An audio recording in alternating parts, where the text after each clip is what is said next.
The whole of government and the whole of society response that engages and empowers people and communities to keep themselves and others safe.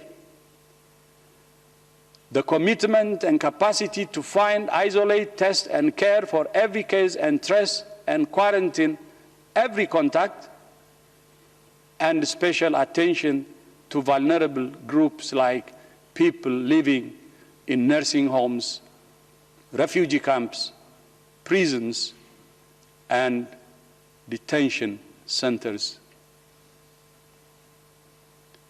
Since day one, WHO has stood shoulder to shoulder with countries in this darkest of hours.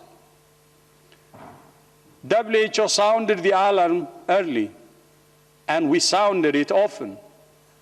We notified countries, issued guidance for health workers within 10 days, and declared global health emergency, our highest level of alert, on the 30th of January. At the time, there were less than 100 cases and no deaths outside China.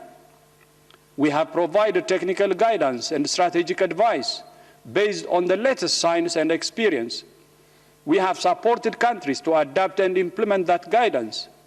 We have shipped diagnostics, personal protective equipment, oxygen, and other medical supplies to more than 120 countries. We have trained more than 2.6 million health workers in 23 languages. We have driven research and development through the Solidarity Trial. We have called the equitable access to vaccines, diagnostics, and therapeutics through the ACT, the ACT Accelerator. We have informed, engaged, and empowered people. We have fought the infodemic, combating myths with reliable information. And we have called consistently for the two essential ingredients for conquering this virus: national unity and global solidarity. We all have lessons to learn from the pandemic. Every country and every organization must examine its response and learn from its experience.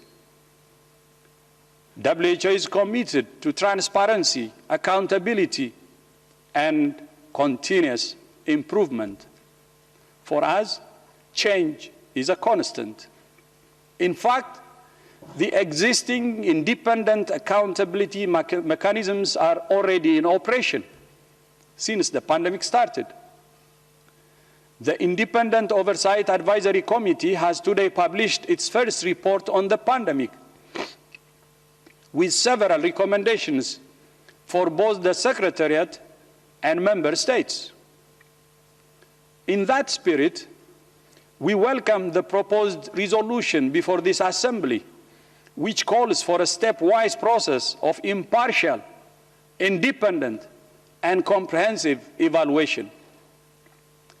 To be truly comprehensive, such an evaluation must encompass the entirety of the response by all actors in good faith. So, I will initiate an independent evaluation at the earliest appropriate moment to review experience gained and lessons learned, and to make recommendations to improve national and global pandemic preparedness and response. But one thing is abundantly clear: the world must never be the same. We do not need a review to tell us that we must all do everything in our power to ensure this never happens again. Whatever lessons there are to learn from this pandemic, the greatest failing would be to not learn from them and to leave the world in the same vulnerable state it was before. If there is anything positive to come from this pandemic, it must be a safer and more resilient world. This is not a new message.